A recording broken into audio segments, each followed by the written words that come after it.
joke. Colin Farrell's character, Oz Cobb, has been skillfully evading danger, much like a penguin dodging leopard seals in last week's episode of The Penguin. Now, in episode 3, titled Bliss, we see the groundwork laid for a shocking partnership between him and Sofia, the Hangman. Welcome back to your nerdy show. I'm your host, Spoiler Master. Tina, don't forget your panties. If you need a quick recap, last week, Oz enlisted the help of his young protege Victor Aguilar to frame Johnny Vitti, the underboss of the Falcon crime family, for the murder of Alberto Falcon. However, things took a turn when Sofia brought in Detective Marcus Wise to uncover a mole in the family. This forced Oz to think on his feet, leading to Sofia's bodyguard Castillo, taking the blame for the murder instead.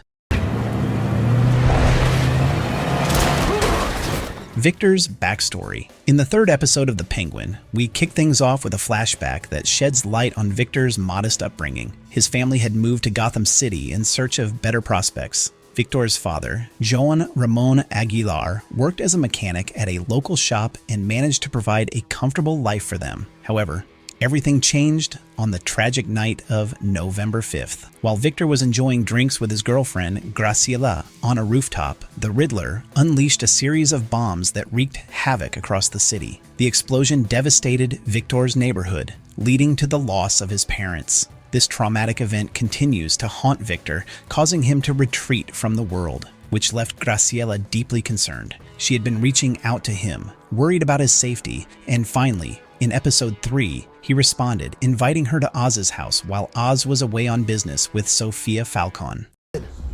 Come on, Link. We both know that if I ever truly left you hanging, there'll be a bullet between my eyes. What is bliss? While at Arkham State Hospital, Sofia stumbled upon a powerful mind-numbing drug derived from a rare type of bleeding tooth fungi. Her chemist, Trey Bloom, who might ring a bell for DC fans, managed to extract the psychotic compound from the fungus sap, leading to the creation of Sofia's groundbreaking red crystal drug known as Bliss. Sofia envisioned Bliss as a means of escape for the people of Gotham City, who had suffered greatly due to the Riddler's flood. She believed it would not only alleviate their pain, but also bring them a sense of happiness. However, it's important to note that Sofia's assertion that the drug would make people content and submissive highlights a troubling tendency among the wealthy and powerful to control the vulnerable. In contrast, individuals like Oz and Victor refuse to erase their pasts. They aim to harness their pain and history as a tool against the powerful, asserting their right to belong and claim their share of life's opportunities,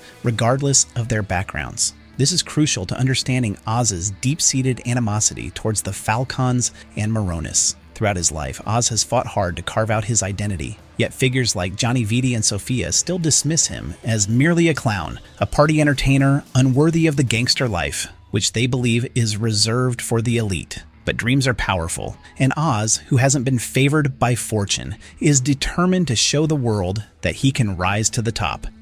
He's backing me. Johnny is my mother's cousin. Tag team of Sofia and Penguin. Sofia and Bloom had successfully created the ultimate party drug, but they were in need of a bold distributor willing to challenge her uncle, Luca, to sell Sofia's creation. That's when Oz entered the picture. He was a well-liked figure in town, though trust in him was scarce. Oz decided to take Sofia to meet her father's former adversaries, the Triads, who operated a series of nightclubs in Chinatown. He thought this could be the ideal place to launch their drugs, keeping them under Luca's radar. However, first Oz had to persuade Feng Zhao, the Dailo of the Triads, to approve their collaboration. To secure a meeting with him, Oz needed to convince the gang that he had the backing of a significant player in their scheme. In a moment of spontaneity, he claimed that Johnny Vitti, the underboss of the Falcon family, was on their side. The reason for this bold claim was that Oz had stumbled upon some compromising photos of Johnny with Luca's wife. He had intended to show these to Luca earlier, but never got the chance.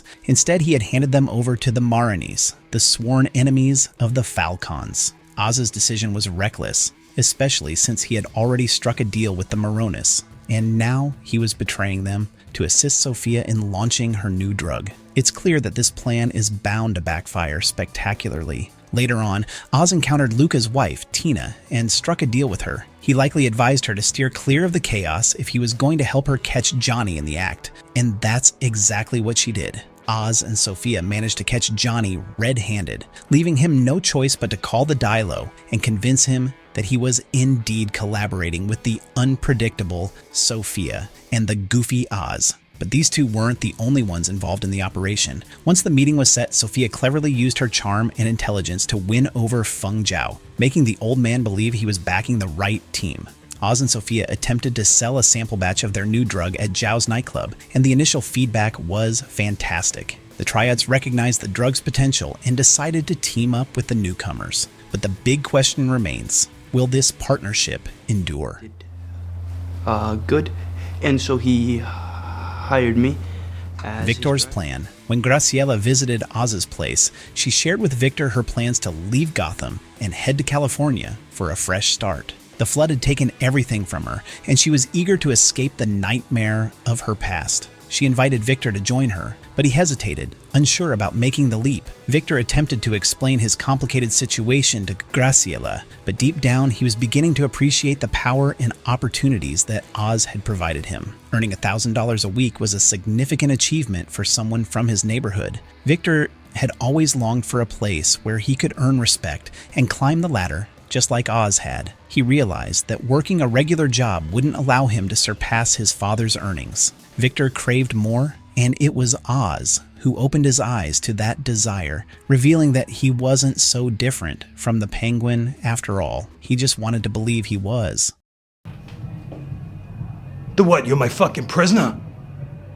That it? In the end, Oz released Victor, assuring him that he wasn't a prisoner. He had kept the boy around because he thought Victor enjoyed working for him, but he had no intention of harming him, so he chose to let him go. Victor stepped out of the nightclub to meet Graciela at the bus station. He even borrowed Oz's car, but didn't plan to leave the city with her. From the comfort of that fancy car, Victor watched as Graciela boarded the bus from afar. The purple vehicle represented not just Victor's reluctance to part ways with Oz, but also the wealth and influence that came from their connection. Victor had made his choice. He wanted to stay.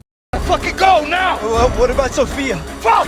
Leave her! The final betrayal. In Gotham City, the Penguin certainly has a reputation. True to his name, Oz tends to flee at the slightest hint of trouble, much like a penguin. I can't help but see him as a scared little kid, full of villainous schemes. But when danger approaches, he panics. Sofia is well aware that Oz would jump at the chance to betray her for his own gain, and this wouldn't be the first time he's pulled a stunt like that. After her father sent her to Arkham, Oz took over the 44 Below, which used to be hers. This is why Sofia became so invested in the Bliss deal, making it clear to everyone, including Oz, that he was merely her driver and shouldn't get his hopes up. Meanwhile, Oz was anxious about his secret arrangement with the Marinus, fearing that if Sofia discovered it, she wouldn't hesitate to have him eliminated for betraying her again. Nadia finally reached the Triad's nightclub, determined to make Oz pay for his betrayal. It seemed the Maronis were ready to move forward with their plan to strike a deal with Johnny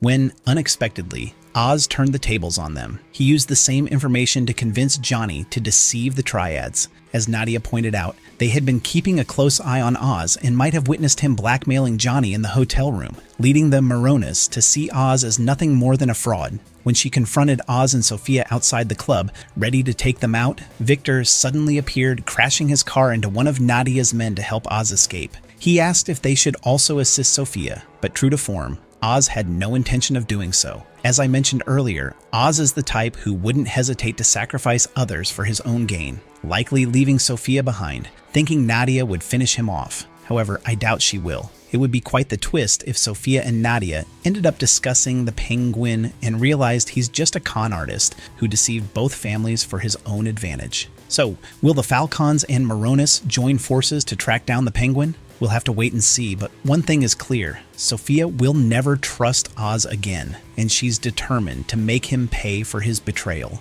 So this was for today's folks. See you in our next video. Till then, bye-bye and take care. It's the Dilo. That is the only person that can authorize a partnership. Well, we don't got a relationship with things. I'll do it. No, what the heck, I'll laugh anyway.